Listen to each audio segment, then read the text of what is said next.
Please দাদু, বিয়ে করতে বললে করলাম, আর কিছু বলো না প্লিজ। তিনি আরো কিছু বলতে চাইলেও পাশ থেকে তার স্ত্রী বারণ করে। অতিথিদের সামনে কথা না বাড়ানোই ভালো। ইসরাক সেখানে আর দাঁড়ায় না, সোজা নিজের ঘরে চলে যায়। সে যে নওরিনদের বাড়ি যাবে না, এটা সবাই বুঝে গেছে। নওরিনের বাবা অসহায় দৃষ্টিতে নওরিনের দিকে তাকায়। নওরিন মুচকি হেসে লাগেজ হাতে ঘরে ফিরে আসে। লাগেজ রেখে এদিক সেদিক খুঁজতে থাকে ইসরাককে। লোকটার সাথে কথা বলা প্রয়োজন। নওরিন এদিক সেদিক দেখে কিন্তু কোথাও নেই ইসরাক।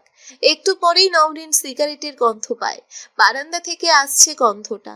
নওরিন উকি দেয়। ইসরাক বারান্দায় দাঁড়িয়ে স্মোক করছে। নওরিন একটা কাশি দেয়। ইসরাক না তাকিয়েই প্রশ্ন করে, কিছু বলবেন? একটু কথা ছিল আপনার সাথে। হুম। আমি আসলে ওইভাবে কিছু বলিনি। আপনি বোধহয় রেগে আছেন। তো চলুন না আমাদের বাড়ি যাবেন, এটা তো নিয়ম। ইসরাক সিগারেটটা ছুঁড়ে ফেলে দিয়ে নওরিনের কাছে এসে গা ঘেঁষে দাঁড়ায়।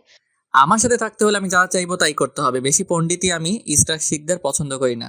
নওরিন একটু ভয় পেয়ে দুধাপ পিছিয়ে যায়। নওরিন ইসরাকের সামনে থেকে চলে যেতে নিলে ইসরাক খপ করে নওরিনের হাত ধরে নেয়। তাকে কোলে তুলে নিয়ে বিছানায় ফেলে দেয়। তারপর নিচে নওরিনকে চেপে ধরে বিছানার সাথে ঠোঁটে ঠোঁট মিশিয়ে দেয়। নওরিন বেশ বুঝতে পারছে এবার কি হতে চলেছে। নওরিন কিছুটা ছটফট করতে করতে বলে ওঠে, আমি প্রস্তুত নই। So what? I need time. Please আজ না। I don't care. I want you right now. Nowrin আর কিছু বলে না। চোখের কোণ বেয়ে কয়েক ফোঁটা পানি গড়িয়ে পড়ে। আপনি ভালোবেসে চাইলে তো আমি নিজে থেকেই আপনার কাছে আসতাম। আমাকে এভাবে জোর করার কি প্রয়োজন ছিল? নওরিন বিছানা থেকে উঠতে উঠতে ইসরাককে উদ্দেশ্য করে কথাগুলো বলে ওঠে।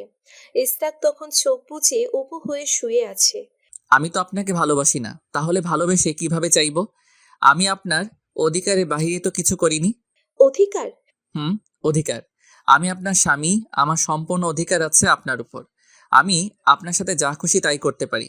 ভালোবাসেন না আবার অধিকার ফলাতে এসেছেন? অধিকারের সাথে ভালোবাসার কোনো সম্পর্ক নেই। আমি আপনাকে ভালোবাসলেও আপনি আমার স্ত্রী, ভালো না বাসলেও আমার স্ত্রী। আপনার সারা জীবনের দায়িত্ব আমার হোক, সেটা কাছে থেকে কিংবা দূরে থেকে। স্ত্রী হোক বা পরনারী, কোনো মেয়ের অনুমতি ছাড়া এইসব অধিকার ফলানোকে কি বলে জানেন? ইসরাক মুচকি হেসে উত্তর দেয়। I don't care. আমি এমনই। কথাটা বলেই ইসরাক গায়ে কাঁথা টেনে নিয়ে ঠিক করে শুয়ে পড়ে। রাতটা প্রায় নির্ঘুমই কেটে গেছে। তবে এখনো ভোর হতে কিছু সময় বাকি আছে। নওরিন লোকটাকে কি বলবে বুঝে উঠতে পারছে না। গায়ে একটা ওড়না পেঁচিয়ে নওরিন ওয়াশরুমে চলে যায়। শাওয়ার ছেড়ে দিয়ে ইচ্ছে মতো কাঁদতে থাকে। পানির তালে তালে নওরিনের কান্নার শব্দও যেন বেড়েই চলেছে। শব্দটা ইসরাকের কান অব্দি পৌঁছালেও তাতে কি ইসরাকের সেদিকে কোনো ভ্রুক্ষেপই নেই। সে দিব্যি চোখ বুজে ঘুমানোর চেষ্টা করছে। প্রায় ঘন্টাখানিক বাদে নওরিন ওয়াশরুম থেকে বের হলো। উকি দিয়ে দেখে ইসরাকের দিকে। ইসরাক এক সাইডে সরে উবু হয়ে ঘুমোচ্ছে। পাশে নওরিনের জন্য জায়গা রাখা আছে। খোলা পিঠে নখের আঁচড়ের দাগগুলো স্পষ্ট। নওরিন ইসরাকের খোলা পিঠে হাত বুলায়। একবার ভাবে ইসরাকের পাশে গিয়ে শোবে, কিন্তু পরক্ষণে কিছু সময় আগের কথা মনে হতেই আর কাছে যায় না। গা ঘিন ঘিন করছে তার। নওরিন বারান্দায় চলে যায়। বাকিটা রাত সে বারান্দায় রাখা রকিং চেয়ারে বসে বসেই কাটিয়ে দেবে। প্রায় ভোর হয়ে গিয়েছে। চারিদিক সবে আলো ফুটছে, এরই মাঝে নওরিনের ঘুম ভাঙে পানির ঝাপটায়। এটা শুধু পানির ঝাপটা নয়, ইসরাক এক চাক পানি ঢেলে দিয়েছে নওরিনের মুখের উপর। নওরিন ধরপড়িয়ে উঠে পড়ে। কি করলেন এটা? শাওয়ার নেব, চলো। চলো মানে? চলো মানে চলো, তোমার সাথে শাওয়ার নেব। আমি শাওয়ার নিয়ে এসেছি। বাংলা বোঝো না?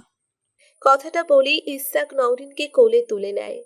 নওরিন ছটফট করছে ছোটার জন্য, তবে ইসরাকও ছাড়ার পাত্র নয়। নওরিনকে নিয়ে ওয়াশরুমে চলে গিয়ে শাওয়ারটা ছেড়ে দেয়। দুই হাতে নওরিনের কোমর জড়িয়ে একটা আলতো চুমু খায় কপালে। নওরিন ইসরাকের গাল বরাবর ঠাঁটিয়ে একটা চড় মারে। ইসরাক থতমত খেয়ে তাকিয়ে আছে নওরিনের দিকে। নওরিন এমন কিছু করে বসবে তা সে ভুল করেও ভাবেনি। আপনি যদি মনে করেন আমাকে বিয়ে করেছেন বলে আমার সাথে যা খুশি তাই করবেন, তাহলে ভুল ভেবেছেন। আমি মরে যাব, আমাকে জোর করিয়েন না। নওরিন ভেজা গায়ে ওয়াশরুম থেকে বেরিয়ে এসেছে। ভীষণ অনুশোচনা হচ্ছে তার। তখন সে রাগটা কন্ট্রোল করতে পারেনি। সারা রাতের রাগ ক্ষোভ একবারে উপড়ে দিয়েছে সে। বারান্দায় দাঁড়িয়ে কাঁদতে থাকে। শাওয়ার শেষে ইস্তাকও রুমে আসে। রেডি হয়ে বাহিরে চলে যায়। ইস্তাক বেরিয়ে যাওয়ার সাথে সাথে ঘরে প্রবেশ করে শিউলি পারভিন। তিনি তককে তককে ছিলেন কখন ইস্তাক বের হয় ঘর থেকে। ঘরে ঢুকেই উকি দেন বারান্দার দিকে। নওরিন বারান্দার গ্রিল ধরে দাঁড়িয়ে আছে। শিউলি পারভিন আস্তে আস্তে বিছানার কাছে গিয়ে দাঁড়ায়। সাদা বেডশিটটার কিছু কিছু জায়গায় ছোপ ছোপ রক্তের দাগ লেগে রয়েছে। শিউলি পারভিন ভ্রু কুঁচকে তাকায়। দাগটা সে আশা করেনি। আজ রাতে তাদের বিছানায় সাদা চাদর বিছানোর বুদ্ধিটা সেই বের করেছিল। তার ধারণা সাদা চাদর সাদাই থাকবে। মেয়েটার তো চরিত্র বলতে কিছুই নেই। কিন্তু তাতে কি, বুবু তো আর নিচে দেখতে আসছে না। এটা দেখার দায়িত্ব তো বুবু তাকে দিয়েছে। বোনকে চালানোর আরেকটা পথ সে পেয়ে গেল। শিউলি পারভিন বেডের উপর থেকে চাদরটা তুলে নিয়ে চলে যেতে থাকে। পথের মাঝে দেখা হয় ঈশার সাথে। কই যাও খালামণি? হাতে কি? ঈশাকে দেখে তিনি একটু ভ্যাবাচ্যাকা খেয়ে যান। নিজের মুখটা কিছুটা স্বাভাবিক করে বলে ওঠেন, কি বলো তো, বেডশিটটা নোংরা হয়ে গেছে। কাল তো এসব তো লজ্জার ব্যাপার, তাই ভোর ভোর লন্ড্রিতে দেব। ঈশা আর কিছু বলে না। ঘরে গিয়ে দেখে নওরিন বারান্দায় দাঁড়িয়ে আছে। পেছন থেকে নওরিনকে জড়িয়ে ধরতেই অবাক হয়। কি ব্যাপার রিনি, ভেজা গায়ে দাঁড়িয়ে আছিস কেন? তেমন কিছু না। ঈশা লক্ষ্য করে নওরিনের চোখ মুখ লাল হয়ে আছে। ঈশা আর সবার মতো নওরিনকে প্রশ্নবিদ্ধ করে না কি হয়েছে বলে। সোজা নওরিনকে জড়িয়ে ধরে। নওরিনকে তার চেয়ে বেশি হয়তো কেউ চেনে না। আমার ভাইটা এমনই, একটু কষ্ট করে মানিয়ে নে। তবে বিশ্বাস কর, সে কখনো তোকে অসম্মান করবে না। নওরিন একটু মুচকি হেসে উত্তর দেয়, আমান ভাইয়ের মতো? তখনও তো তুই একই কথা বলেছিলি। ঈশার মুখের রংটা পাল্টে যায়। নওরিন ফ্রেশ হয়ে নেয়। ঈশা নওরিনকে নিয়ে নিচে নামে।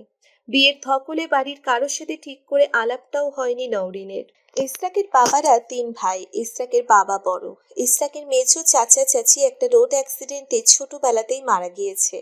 সেবার রোড অ্যাক্সিডেন্ট তার মেজো চাচা চাচি দুজনেই মারা গেলেও তাদের একমাত্র সন্তান আমান সিকদার বেঁচে গিয়েছিল। জিনাত শিকদার আর ইমতিয়াজ শিকদারই সেই সন্তানের দায়িত্ব নিয়েছিল। নিজের সন্তানের মতো বুকে জড়িয়ে নিয়েছিল। ইসরাকের ছোট চাচা আর চাচি এ বাড়িতেই থাকে। তাদের এক মেয়ে আর এক ছেলে রয়েছে, নোহা আর সোহাগ। নোহা আর ঈশা পিটোপিটি। নোহা পড়াশোনার খাতিরে হোস্টেলে থাকে, আর সোহাগের বয়স সবে 5 হতে চলল। ঈশা নওরিনকে ড্রয়িং রুমে নিয়ে আসে। দাদু সেখানে বসে খবরের কাগজ পড়ছিলেন, পাশে দিদাও বসা। নওরিন তাদের কাছে গিয়ে সালাম দেন। দাদু নওরিনের দিকে তাকিয়ে একটা হাসি দেয়। বসো। কেমন আছো মা? নতুন সংসার কেমনে লাগছে তোমার? নওরিন মাথা নাড়ে, ভালো। পাশ থেকে দিদা হেসে বলে ওঠে, সংসার করলে কোথায় যে ভালো লাগলো। সবে তো এলে, সংসারের যাতাতলে পড়লে বুঝবা। আপাতত আনন্দ করো। দাদু দিদা একসাথে হেসে ওঠে। খাবার টেবিলে ডাক পড়ে সবার। ঈশা নওরিনকে নিয়ে গিয়ে খাবার টেবিলে বসিয়ে দেয়। ছোট চাচি আর চেনাত শিকদার কিচেনে কাজ করছে। নওরিনকে টেবিলে বসতে দেখে শিউলি পারভিন এগিয়ে আসে। কি বউ, ইশরাক বাবা কোথায়? নওরিন মাথা নিচু করে উত্তর দেয়, জানি না। তিনি একটু চেঁচিয়ে বলে ওঠে, সে কি, ইশরাক বাবা তো কখনো সকালে ব্রেকফাস্ট না করে বের হয় না। প্রথম দিনেই বরকে ঘরছাড়া করলে। কি বউ গো তুমি? নওরিন কোনো উত্তর দেয় না। আহ, ছাড়ো তো শিউলি, সব কথায় এত ফোরন কাটো কেন? হয়তো ওর কোনো কাজ পড়ে গেছে, তাই বেরিয়েছে। বউ, তুমি খাইয়া নাও, দাদু ভাই ঠিকই চলে আসবে। হঠাৎই জিনাত শিকদার এসে নওরিনের সামনে থেকে ছোঁ মেরে প্লেটটা কেড়ে নেয়। খাবে না তুমি? খেলে বউদের খেতে নেই, তুমিও খাবে না? ইশরাক ফিরুক তারপর খাবে। যদি সারাদিন না ফেরে, সারাদিন না খেয়ে থাকবো? জিনাত শিকদার রাগী চোখে তাকায় নওরিনের দিকে। সেই চোখে যে শুধু রাগ নয়, রাগের সাথে সাথে ঘেন্নাও মেশানো আছে। তুমি যে সংসার স্বামী নিয়ে থাকার মতো মেয়ে ছেলে না, এটা আমার জানা আছে। কি করে জানলে? আন্টি তুমিই তো। পাশ থেকে ইস্তাকের ছোট চাচি বলে ওঠেন, নওরিন, তুমি না নতুন বউ, শাশুড়ির মুখে মুখে এত কথা বলতে নেই।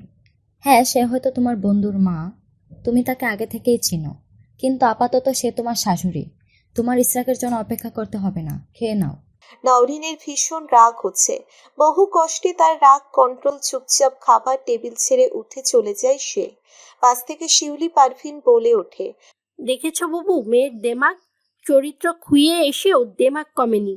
নওরিন সারা দিন ঘরে বসে আছে, একবারও ঘর থেকে বের হয়নি। পাশে ঈশা এসে নওরিনকে খাবার দিয়ে গেছে। নওরিন খাবে না।